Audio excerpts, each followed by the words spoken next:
안녕하세요. 육아메이트 오영경입니다. 지난 한 1, 2주 동안 굉장히 많은 구독자분들이 제 채널을 구독을 해주셨어요. 그래서 어떻게 된 일인가 확인을 해봤더니 그 던지는 아이, 공격적인 아이에 대한 영상이 이제 추천으로 뜨면서 많은 분들이 채널에 와주셨던 것 같아요. 예, 정말 감사드리고요. 이번 영상에서는 그 영상에 달린 댓글들을 살펴보면서 부모님들이 궁금해하시는 부분에 대해서 제가 답을 드리도록 하겠습니다.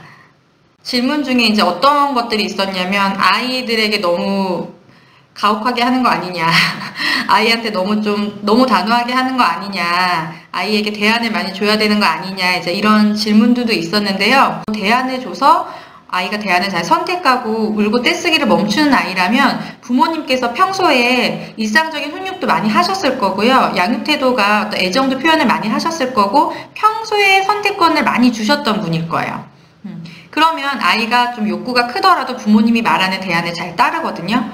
그런데 이런 아이들이 있어요. 울고 떼쓰기가 멈추지 않는 아이들 있으시죠? 예, 저도 이제 코칭하면은 정말 많이 만나거든요. 어떤 얘기를 해도 듣지 않는 아이들에게는 일단 내가 뭔가 부모님의 지시를 따랐을 때 내가 원하는 걸 얻을 수 있다는 것, 그 첫 단추를 우리가 만들어주는 게 굉장히 중요해요. 아이가 한번 울고 떼쓰기 시작해서 멈추지 않는다는 거는 내가 원하는 게 있을 때 엄마가 뭔가 대화를 시도하려고 하고 뭔가 나한테 메시지를 주려고 하는 게 결국에는 내가 원하는 걸 못하게 하는 거구나, 이렇게 아이가 학습한 상태란 말이에요. 그러다 보니까 아예 이제 귀를 닫아버리는 거예요. 그래서 우리 이런 아이들 같은 경우에는 되는 상황에서, 그래서 저는 가급적이면 밖이 아닌 집에서 이 훈육법을 먼저 시작하라고 말씀을 드리거든요. 이걸 의도적으로 사용하는 거예요. 우리가 해줄 수 있을 때, 이런 문제 상황에서 이 정도 떼쓰는 아이들은요, 집에서도 해줄 수 있는 상황에서 떼를 써요. 그러니까 그 상황을 이용하자는 거죠. 그래서 그때 아이가 무언가 요구했을 때 엄마가 알았어, 줄 거야. 초콜릿 먹고 싶지? 줄 거야. 울음 그쳐. 또는 초콜릿 먹고 싶어? 알았어, 엄마한테 오세요. 이런 식으로 아이의 욕구를 읽어주고 지시를 해서 아이가 울음을 그치거나 엄마한테 오면 주는 거예요. 네, 해주는 거예요. 간식도 사실 주기 싫지만 주는 거예요. 왜? 의도적으로. 우리가 목적이 있는 거죠. 엄마가, 네가 울고 떼를 쓰는 것보다 엄마의 지시에 따랐을 때, 엄마가 말하는 것을 듣고 너가 행동으로 보여줬을 때 너가 원하는 걸 얻을 수 있어라는 거를, 이 생각의 틀을 하나를 만들어주는 겁니다. 그게 이제 첫 번째 시작이에요. 근데 모든 상황에서 그럴 수는 없죠. 하지만 이 생각의 틀이 없는 상태에서는 어떤 상황에서 어떤 대안을 줘도 아이가 통하지 않는다는 거예요. 그래서 여기까지가 연습이 되면 그 다음에는 어떻게 하느냐, 아이가 원하는 건 친구의 장난감이었어요. 아이가 원하는 건 초콜릿이었어요. 아이가 원하는 건 블록을 끼우는 거였어요. 그런데 그것 말고 다른 대안을 줍니다. 우리가 초콜릿 줄 수 있어도요, 울음 그치고 엄마한테 오고 이게 연습이 되면 그 다음에 초콜릿을 주지 않고 다른 대안을 줘요. 이거 초콜릿 먹고 싶어? 알았어, 울음 그쳐, 엄마한테 오세요 하는 거예요. 준다고는 얘기 안 했어요. 욕구만 읽어주는 거예요. 이거 먹고 싶어? 알았어.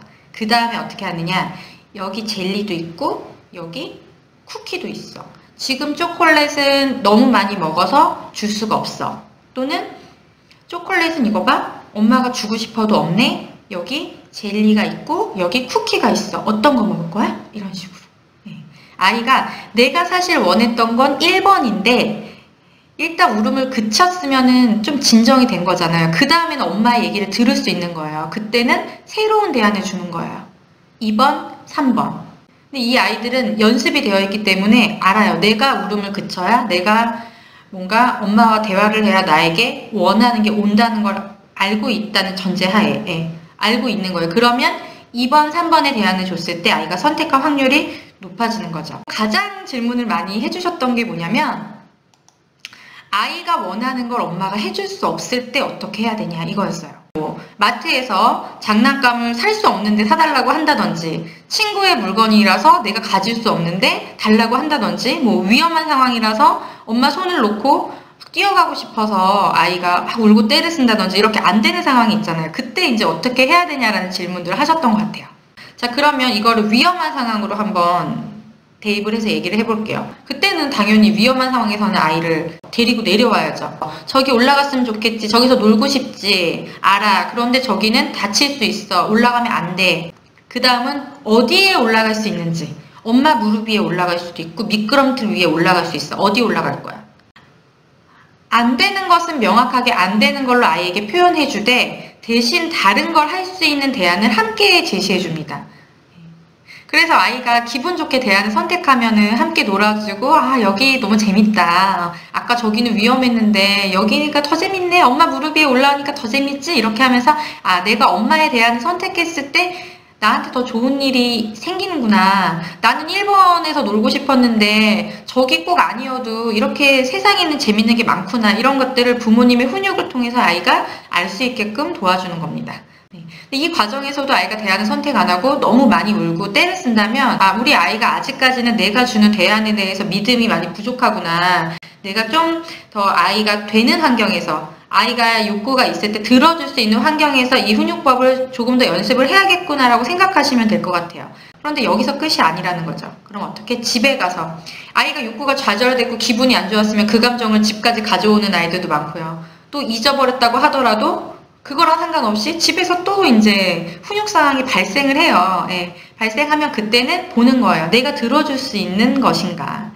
들어줄 수 있다면 더 큰 그림을 위해서 욕구를 들어줘야지. 전략적으로 생각하고, 이거 먹고 싶어? 이거 하고 싶어? 알았어. 울음 그쳐. 또는 엄마한테 오세요. 또는 던진 거 주워가지고 오세요. 이렇게 한 다음에 아이가 원하는 것을 들어주면서, 이거 봐. 울음을 그쳤더니 엄마가 초콜릿을 주네? 엄마 물건을 안 던지고 던진 걸 가져왔더니 블록이 끼워졌지. 맞지? 우는 것보다 엄마랑 이야기하고 엄마가 얘기해주는 대안을 선택하는 게 정말 좋은 거지. 너한테 더 좋은 거지. 이거를 확인시켜주는 겁니다. 그렇게 해서 아이의 생각의 틀. 저는 이 생각의 틀 코칭할 때도 굉장히 이 생각의 틀을 바꾸는 걸 가지고 많이 솔루션을 드리거든요. 부모님들한테도 알려드리고. 이 생각의 틀이 굉장히 중요해요. 우리 아이가 자꾸 공격적이고 물건을 던지고 울고 떼쓰기를 멈추지 않는다면 우리 아이의 생각의 틀 안에는 내가 원하는 걸 얻기 위해서 우는 방법밖에 없구나. 이 세상은 정말 내가 원하는 거를 들어주지 않는구나 라는 생각의 틀이 강하다고 생각을 하셔야 됩니다. 그럼 그걸 어떻게 우리가 무너뜨려 줄 것인가. 반대의 경험을 자꾸 만들어줘야 되는 거죠. 그쵸? 그러기 위해서 욕구 들어주기가 필요한 거예요. 그리고 제가 그 부모님 댓글들을 쭉 보니까 이 욕구 읽어주기, 그 다음에 지시하기 이렇게 나오다 보니까 이 욕구 읽어주기를 무조건 들어줘야 된다라고도 좀 오해하시는 것 같아요. 젤리가 먹고 싶어요. 그때 이거 젤리 먹고 싶구나. 이거 젤리 줄까? 아, 이거 젤리 먹고 싶어? 아이의 욕구를 읽어주는 거 하고 줄 것처럼, 네, 이건 준다는 거죠. 내가 네가 원하는 걸 들어줄 거야 라고 하는 것도 욕구를 읽어주기인데 그냥 알고 있다는 거예요. 해주겠다는 게 아니에요. 그냥 너 지금 젤리 먹고 싶지? 이거 블록 끼우고 싶지? 저 친구 장난감 가지고 싶어? 해준다는 게 아니에요. 그냥 알고 있다는 거. 알고 있다는 거를 부모님이 표현해 주는 것도 욕구 읽어주기거든요. 그러니까 이 대화법을 쓰실 때 아이의 욕구를 다 들어줘야 된다? 그런 의미는 아니라는 점을 또 말씀을 드리고 싶습니다.